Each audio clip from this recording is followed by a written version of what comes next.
Hello, how's everybody?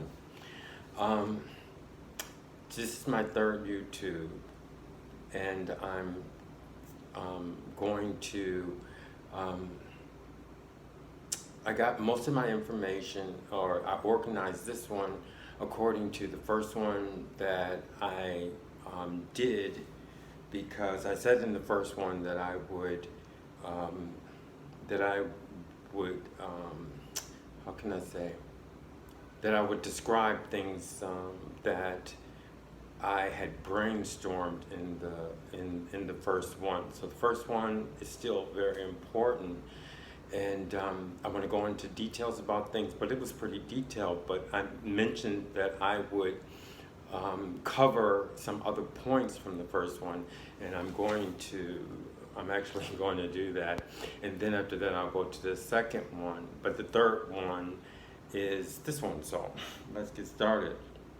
The first one was my first testimony. And as I mentioned in the first one, when I first started, I said there were signs that I would leave the Jehovah Witness or the truth. And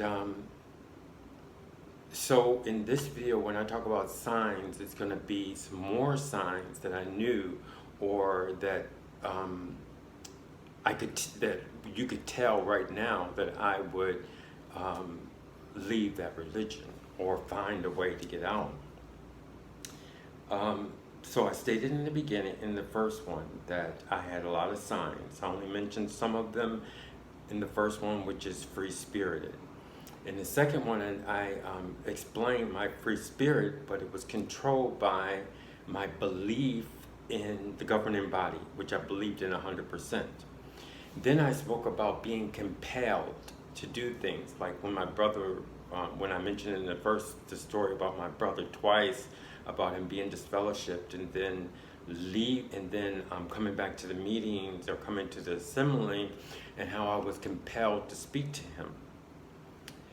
And so my free spirit is separate from my belief in the governing body, and being compelled, if I clarify that overruled everything.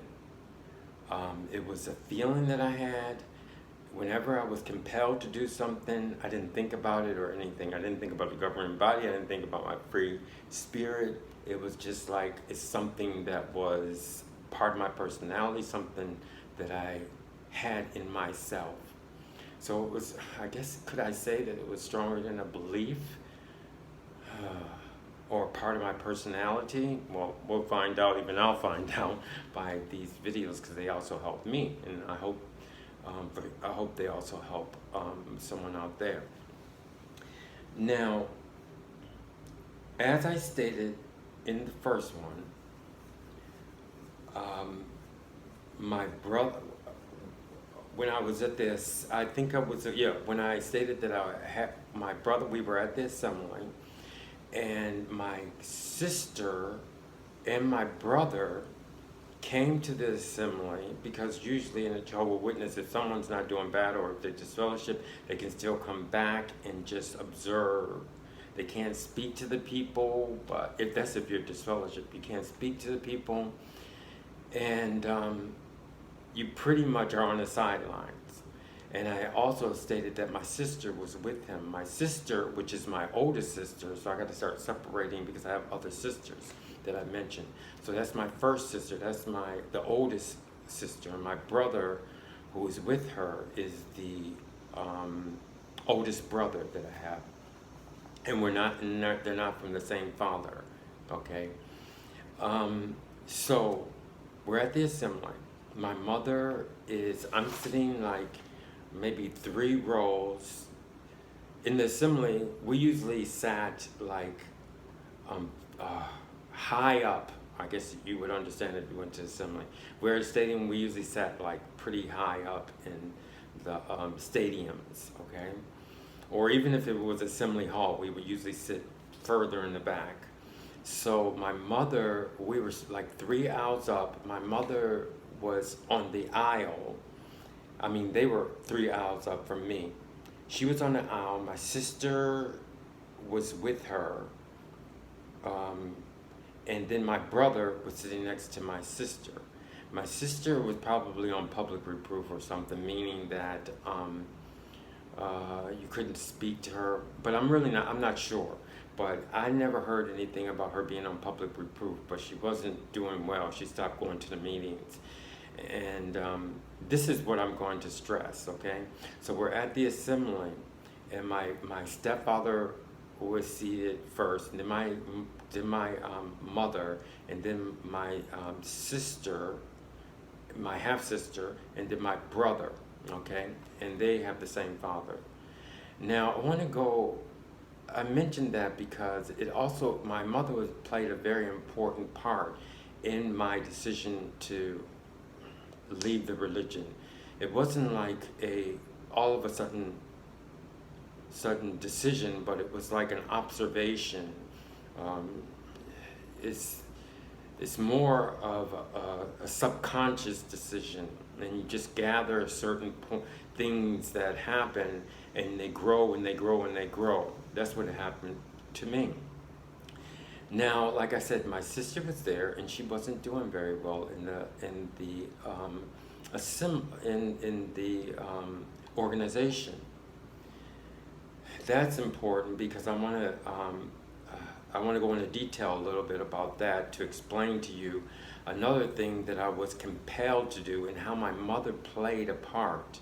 Now, I mentioned all these things about things that happened in our family as far as being a Jehovah Witness. This is my perspective, because I noticed when I talked to my brothers and sisters, they had a totally different perspective. I mean, things that they remembered were totally different from what I remembered. That had to do a lot with my mother, because I said that she was a genius in the fact that she could control 7 worlds. She had 7 children, and they all had a world, and she would form her personality for each individual child that she had. For me, she had a world to where what I seen her as I see now in retrospect, it wasn't like a Jehovah Witness.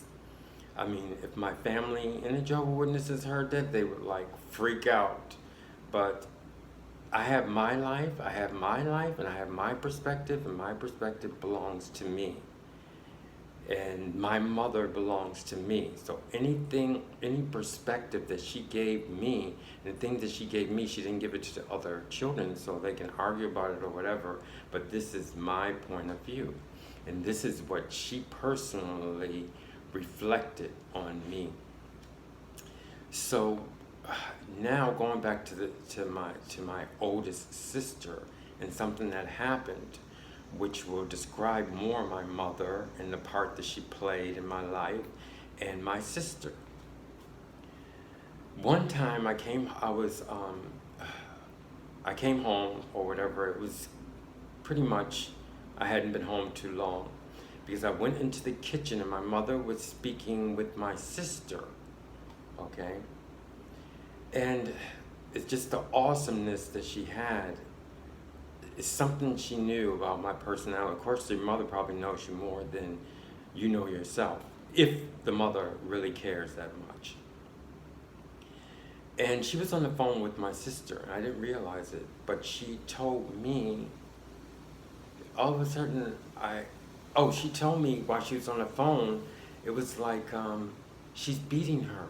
Her friend is beating her, you know?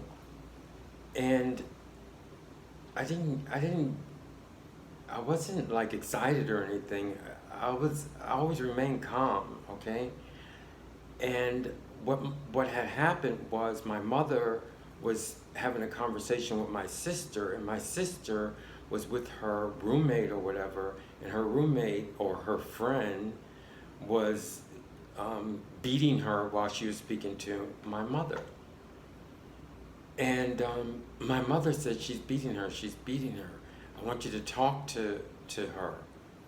So I took the phone. I wasn't excited or anything. And I talked to my sister, and I told my sister, I said, let me speak to to your friend. I started talking to her friend, and her friend calmed down. And I was just talking about life or whatever. And I also told her that I would come to her house and I would talk to her son, because she had a younger son, and I know she loved him, and that we would have a Bible study. I could study with her son if she wanted. And my sister got on the phone and she goes, "What did you tell her? What did you tell her? I mean, she's totally calm." I said, I just told her that I would, come by and talk to her and, things like that. So everything was all right then. And I actually followed up on that, because I actually went to the house to where my sister was living with this lady and her child. And I did have a study with her son. He was very receptive. He wasn't a bad child. She wasn't a bad woman either. I mean, she was very nice to me. I mean, I didn't notice anything bad or anything. But my sister appreciated that. So that was her lifestyle, okay? And the funny thing about that is that she never remembered that. Another thing is that even though I was in good standings with the Jehovah Witnesses, that was something that I was compelled to do. And when I spoke to my sister at that point, I never said, "You have to come back to the meetings," or "You have to do this," or "You have to do that." I just showed her the love that I had for her. And she felt very comfortable with me.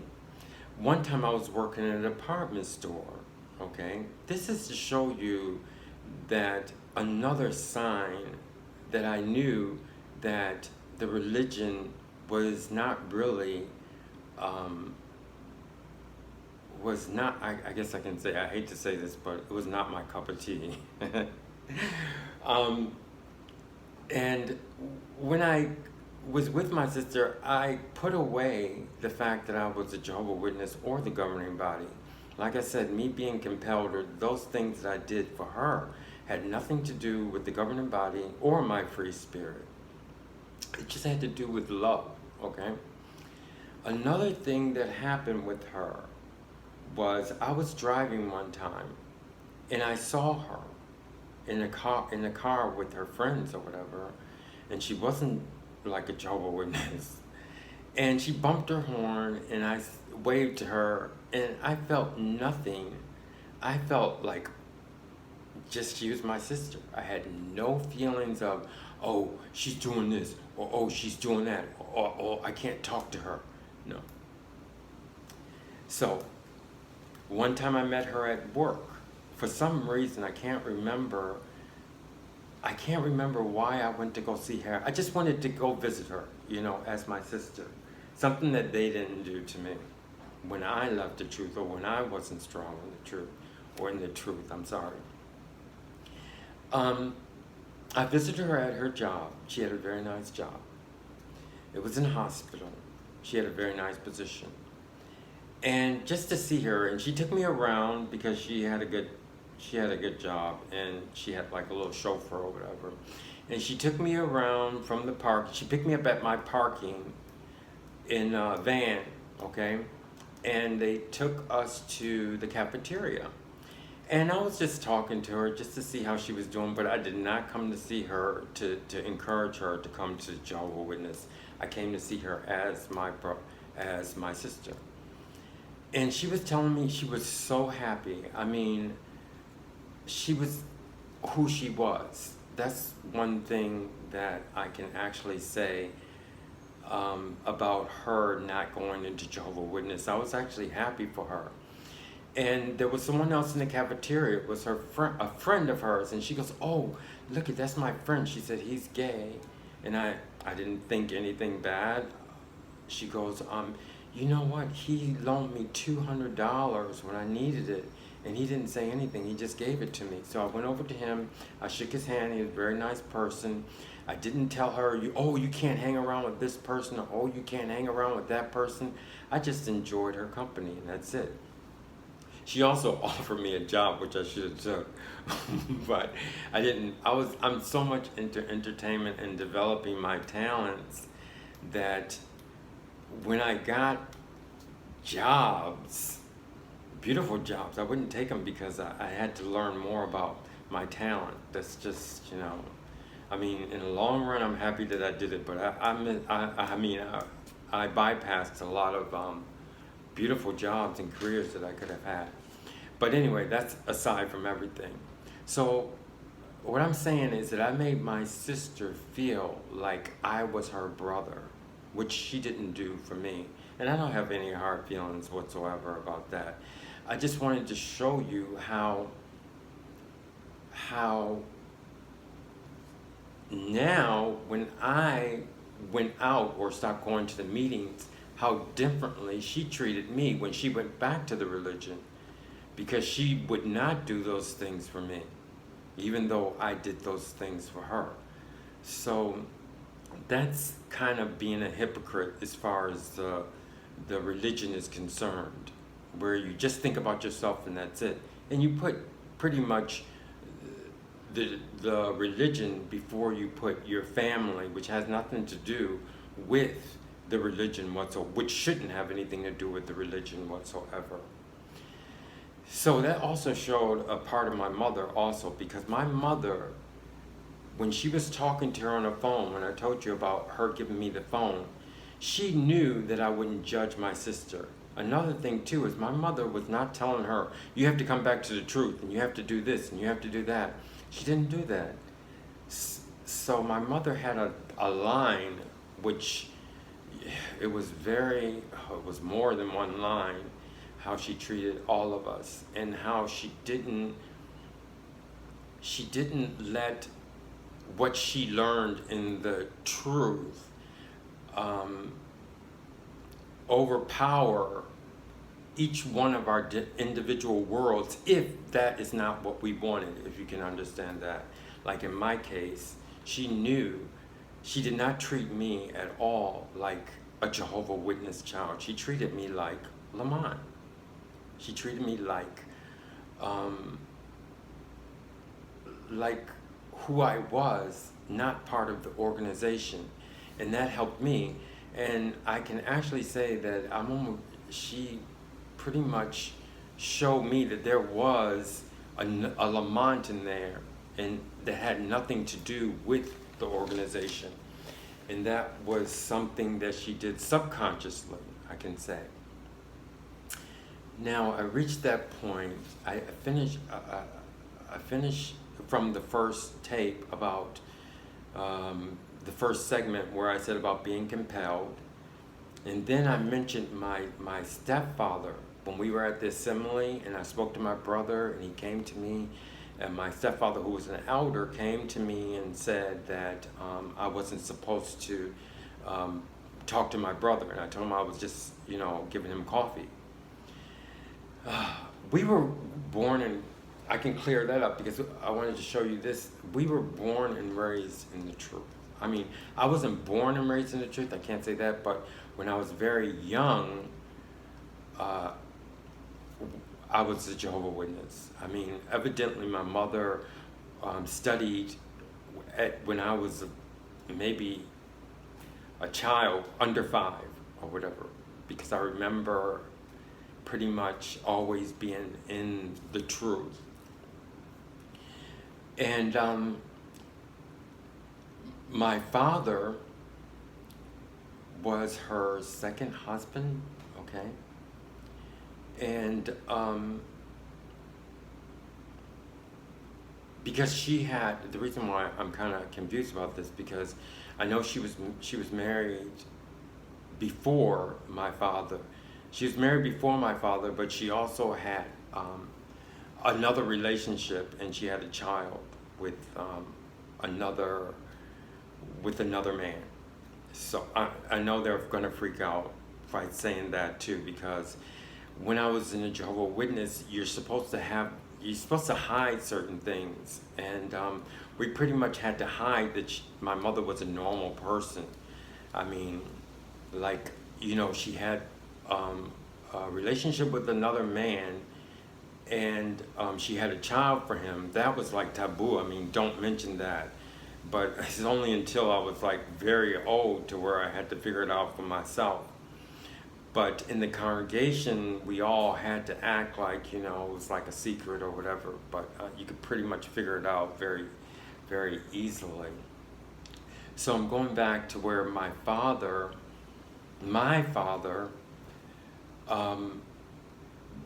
with my father, she became a Jehovah Witness. I mean, during the time that she was married with my father, she became a Jehovah Witness.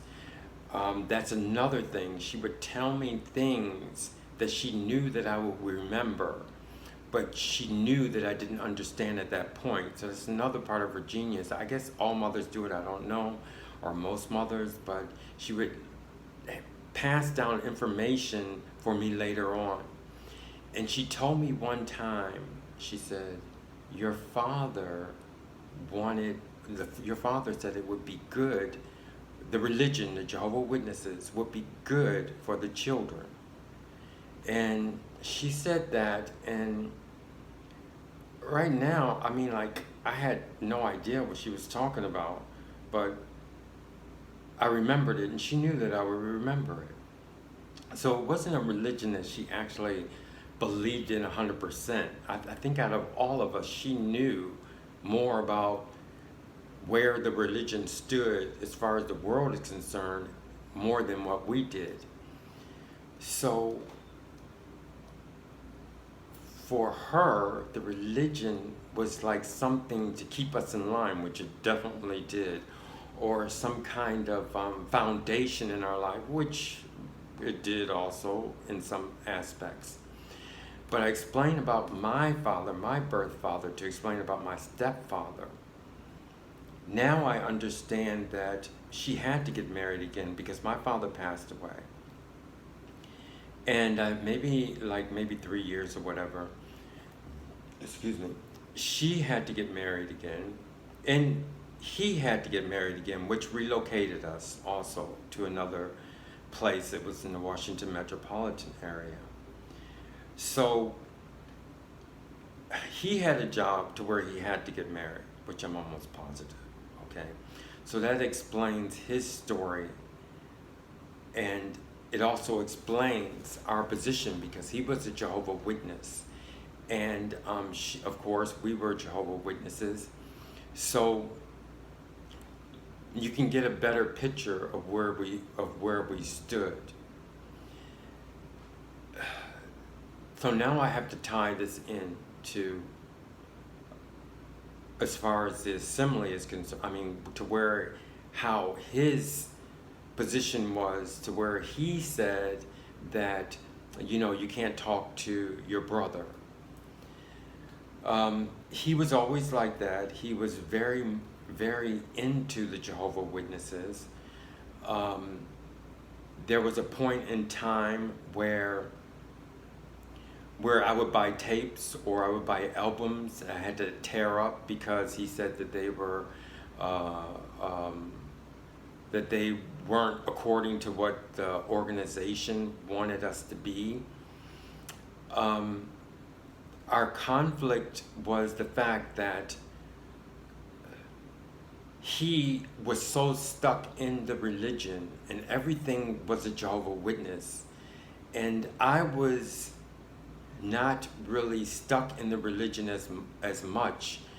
I was building up subconscious reasons to leave. And my mother was trying to juggle, or she wasn't trying, she did a very good job at the different worlds that her children had in his world. And she pretty much kept him pretty happy, but I could tell now that it was a relationship to where she knew that she had to please him and she had to fulfill this Jehovah Witness role.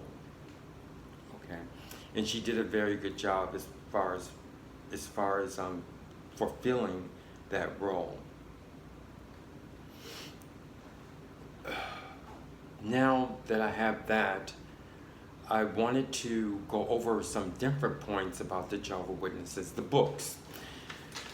That one, what I just went over, explains to you more about our situation as a family and being a Jehovah Witness. Now I'm going to talk about the books, which I explained from my first, I wanted to go into as far as free spirit, when I explained in the second video is free spirit but controlled by belief in the governing body, and the name of the YouTube was struggling with mind control. Okay. In struggling with mind control, the YouTube, that's the second one, I mentioned about the books. The books that we had were very important to me. I think that's what made me strong in the religion, or that's what the brothers, like the elders, saw that I was a good Jehovah Witness, because I would buy books all the time. In the assembly, I would buy maybe 5 books. During the year, I would buy maybe 20 books.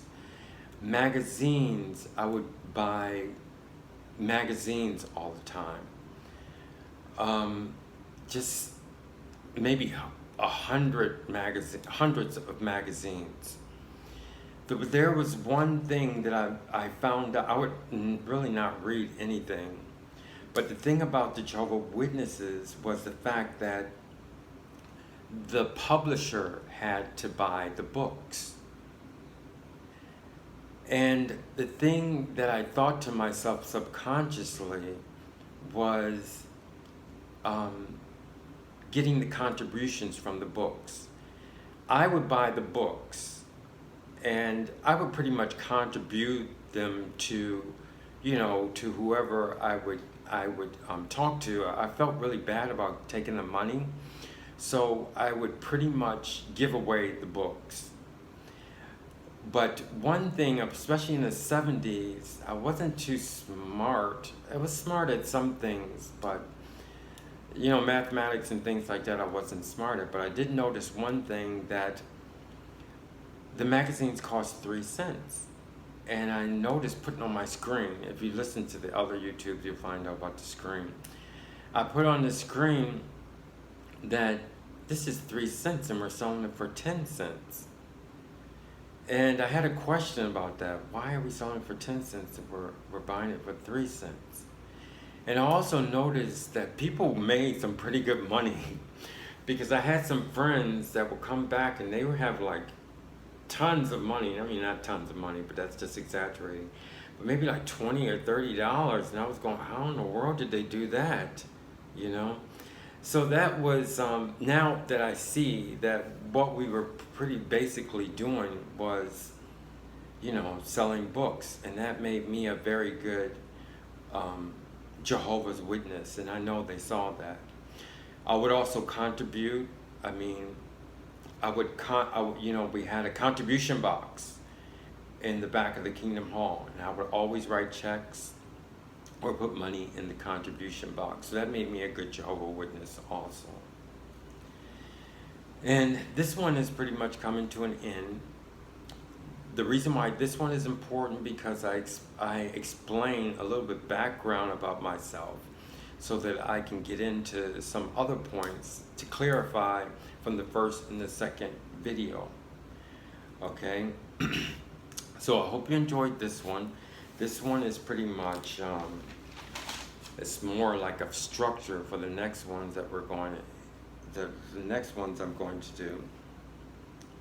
And I enjoy the YouTube, but now it's going on a different level. And I appreciate everyone who's listened to the videos. And I thank also YouTube, and I hope they're helping out some Jehovah Witnesses, ex-Jehovah Witnesses, or people who are listening. And the last point I guess I want to make is that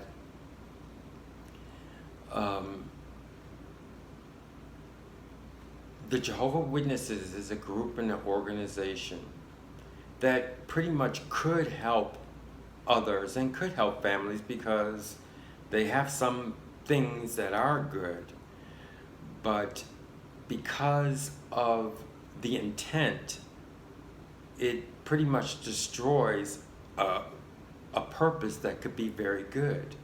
Like, for instance, the governing body controlling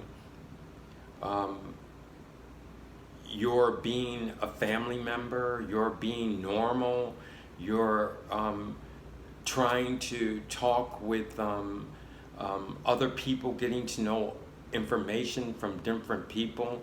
That was all cut out. Not being able to talk to people at work, not having friends that are not Jehovah Witnesses. I mean, those things that I think really hurt the religion, and because of the fact that their purpose is not really it's not really God's will, destroys the fact of them even being a religion, and that will put them into a category of a cult. But me, myself, I'm happy that even though I was Jehovah Witness, which is another sign that told me subconsciously, building up that I wasn't going to be a Jehovah Witness. When I had friends at school, I love my friends at school. I associated with them, and that's another thing my mother never told me. She never said, don't have that friend or don't have this friend. I had a next door neighbor, she was lesbian, and nobody would talk to her, and for my family, but I had conversations with her. We would talk outside of our house. My mother said never told me not to talk to her. I had a friend from school that we worked together, and he would drop me off at work. She never said anything against that. So she also helped me in those ways. So I'm going to do another one. Again, I want to make this, I want to make them pretty much long, which is more than 15 minutes. Not because I want to do it, but I have so many things to talk about. And thanks again, and I hope you enjoy my YouTube.